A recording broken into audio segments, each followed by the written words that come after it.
जय श्री राम दोस्तों, आज मैं हाजिर हूं आपके सामने फ्रेसेज सॉल्विंग के टॉपिक को लेकर। इसके पिछले वाले वीडियो में हमने पढ़ा था फ्रेजल वर्ब और उसके पहले वाले वीडियो में हमने जाना था कंडीशनल सेंटेंसेज। आज मैं हाजिर हूं आपके सामने पैसेज सॉल्विंग के पॉइंट को लेकर। मैं भगवत सिंह आप सबका स्वागत करता हूं अपने मास्टर चैनल पर, जहां पर मैं पढ़ा रहा हूं इंग्लिश बेसिक से एडवांस लेवल तक के लिए। ये कक्षा 6 से 12 तक के विद्यार्थियों के लिए तथा कंपटीशन के एग्जाम की तैयारी करने वाले भाइयों के लिए उपयोगी सिद्ध होंगे। यदि आप इस चैनल पर नए हैं तो चैनल को सब्सक्राइब कर लीजिए, बेल आइकन को दबा दीजिए, जिससे इस वीडियो सीरीज के प्रत्येक वीडियो आपको सही समय पर मिल सके। तो शुरुआत करते हैं आज हमारे वीडियो पैसेज सॉल्विंग के बारे में। पैसेज सॉल्विंग को पढ़ने से पहले आपको समझना होगा कि यह हमारी परीक्षा में कितना उपयोगी है। कक्षा 5वीं, 8वीं, 10वीं और 12वीं कक्षाओं में यह पॉइंट लगभग 20 से 30 नंबर का आता है, जिससे आपकी परीक्षा में लगभग 1/3 भाग पूरे पेपर का होता है। जिससे हमको सामने लिखे हुए प्रश्न होते हैं, उनका उत्तर भी सामने में से खोजकर, पैसेज में से खोजकर लिखना होता है। इसके लिए पॉइंट बहुत महत्वपूर्ण है। यदि आपने इसको समझ लिया तो आपको परीक्षा में कम से कम 20 से 30 नंबर का फायदा होने वाला है। तो शुरुआत करते हैं आज हमारे मेजर पॉइंट की पैसेज सॉल्विंग के लिए। सबसे पहले समझना होगा कि पैसेज सॉल्विंग को कहते क्या है। पैसेज को कहते हैं कॉम्प्रीहेंशन कहते हैं। क्या कहते हैं? कॉम्प्रीहेंशन कहते हैं। हमको पढ़ना होगा कि कॉम्प्रीहेंशन क्या होता है। रीडिंग, आप स्लाइड में, पास की स्लाइड में देखिएगा। Reading comprehension is the ability to read a text, मतलब understand its meaning and answer question based on it. Reading यानी एक गद्यांश या पाठ पढ़ना एक प्रकार की वह क्षमता होती है कि हम किसी पैसेज को पढ़ सकते हैं, उसकी मीनिंगों को समझ सकते हैं और नीचे दिए गए प्रश्नों का जवाब दे सकते हैं।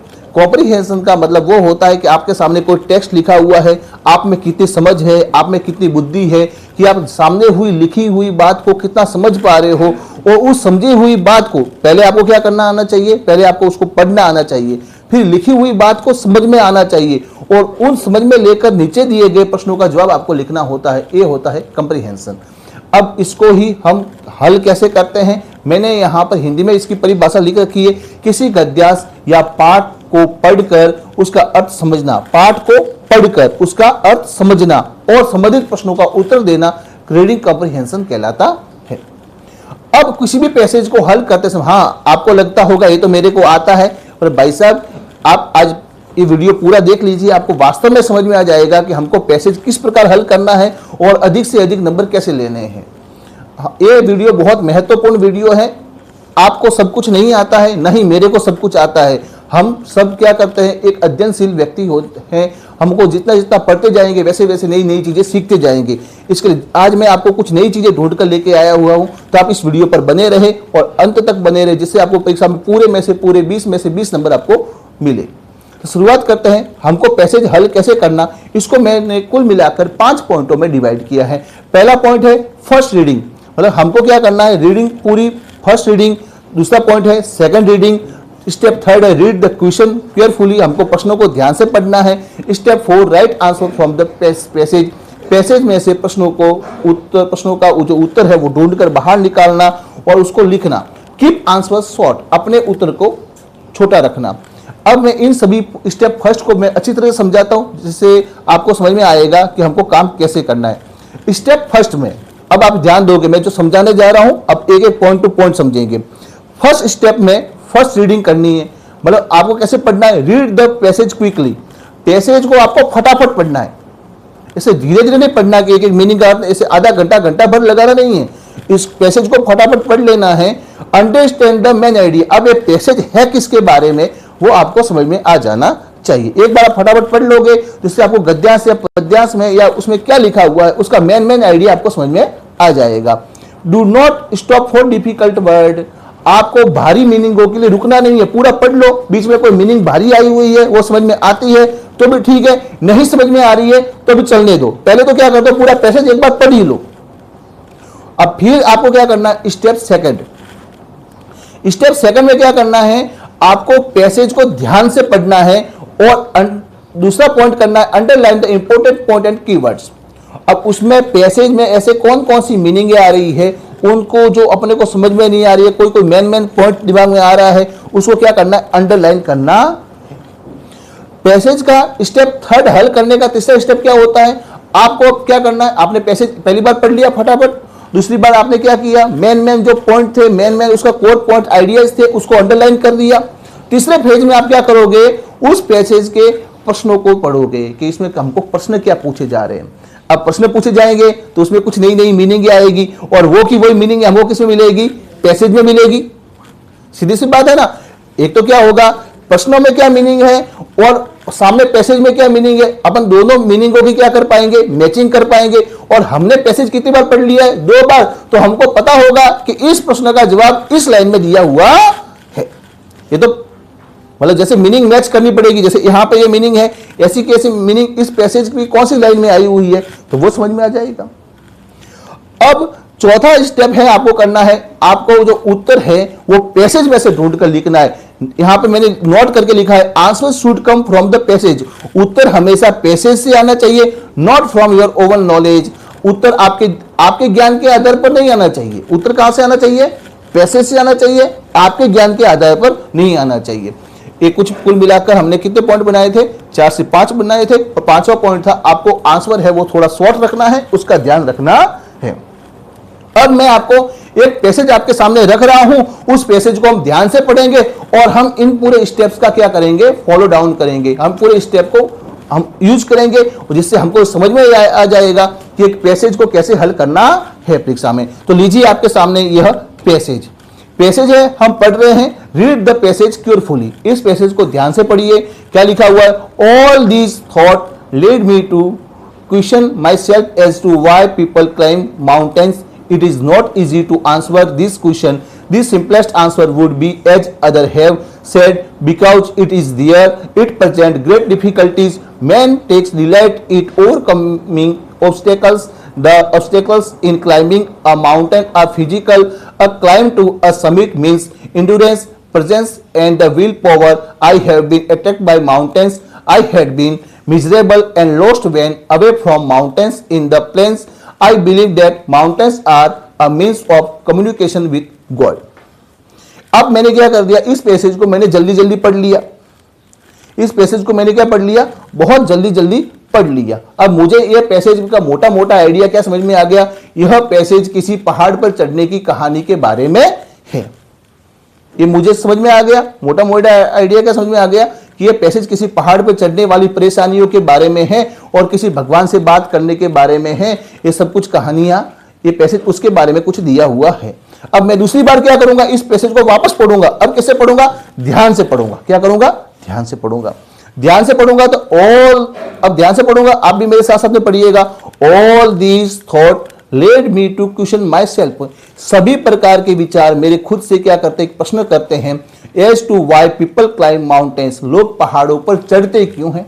सबके दिमाग में एक विचार आता है कि लोग पहाड़ पर चढ़ने क्यों जाते हैं। It is not easy to answer this question. इस प्रश्न का जवाब देना बहुत आसान नहीं होता है।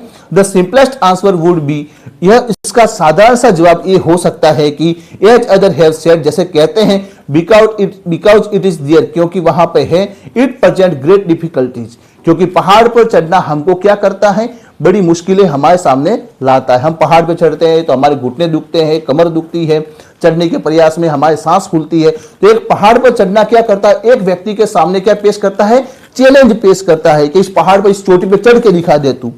तो एक डिफिकल्टीज पेश करता है। Man takes delight in overcoming obstacles, और मनुष्य को खुशी किसमें मिलती है, जहां पर उसको कोई चैलेंज दे और जब वो उस चैलेंज को जीत जाता है तो किसी आदमी को क्या होती है, खुशी अनुभव होती है।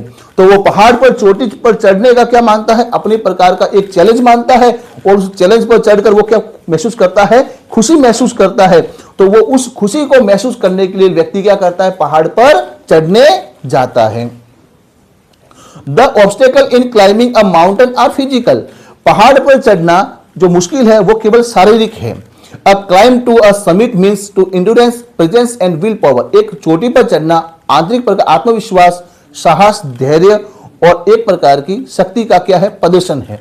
I have been attacked by mountains, मुझे पहाड़ों के द्वारा क्या किया गया, आकर्षित किया गया है।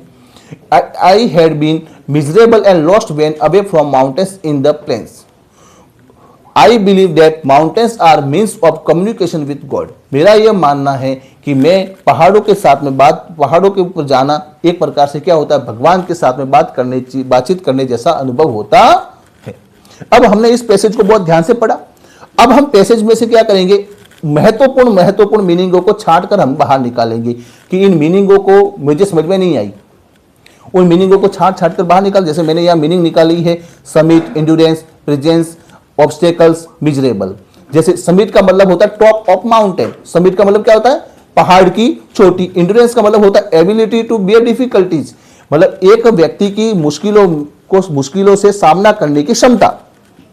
Ability to bear a difficulties मतलब सामने कोई मुश्किल आ रही है, सांस फूल रही है और तो भी आगे चढ़ता हुआ जा रहा है, घुटने दर्द कर रहे तो भी आगे बढ़ रहा है, तो एक प्रकार से दर्द हो रहा है पर दर्द सहन करने की क्षमता क्या कहलाएगा, एंड्योरेंस कहलाएगा। समझ में आ गई मेरी बात।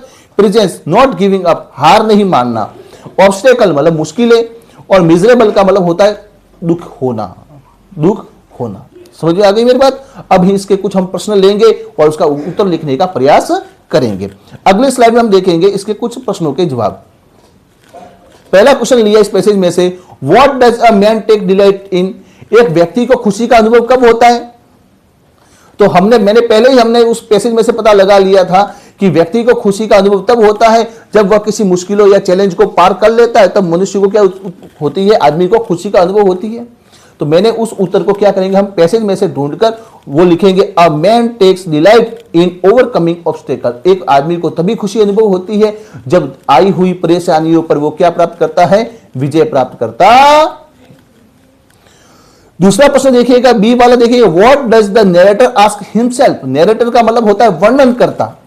नरेटर का मतलब क्या हुआ, वर्णनकर्ता। आस्क हिमसेल्फ, यह इस कहानी में वर्णनकर्ता अपने आप से क्या प्रश्न करता है।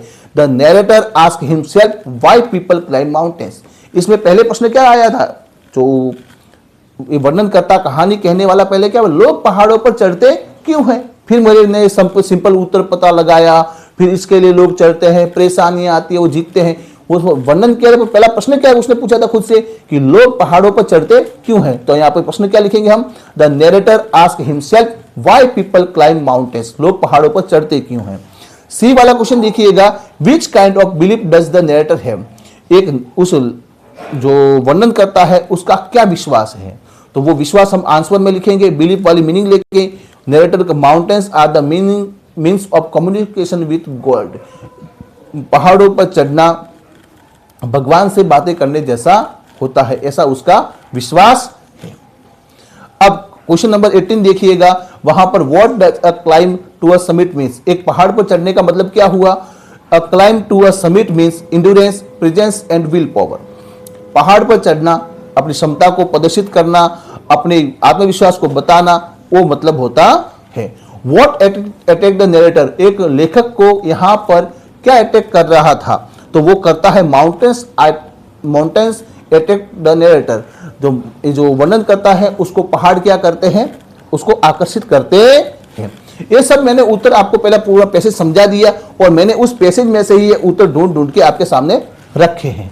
आप भी इस पैसेज को क्या करना, एक बार लिखना, मेरे दिए गए प्रश्न है इसको लिखना। ये मैंने पैसेज कक्षा 8वीं में कक्षा 8 का लिया है, जहां पर 8 बोर्ड की तरफ से जो डाइट के द्वारा जो पेपर हमारे सामने मॉडल पेपर रखा गया था, मैंने उस मॉडल पेपर का ये पैसेज लेकर आपके सामने हल करके बताया है, जिसको आपको क्या करना है, आने वाले समय में इसी प्रकार का और भी 8वीं क्लास में बोर्ड में पेपर में आएगा, 5वीं 5th में आएगा, 7th में आ सकता है, 6 में आ सकता है। तो आपको ऐसे ही पैसेज को हल करना है और समझना है और अधिक से अधिक अंक लाने हैं। कल मैं आपको नए पॉइंट के साथ मिलूंगा, तब तक के लिए नमस्कार, शुभ रात्रि, जय श्री राम।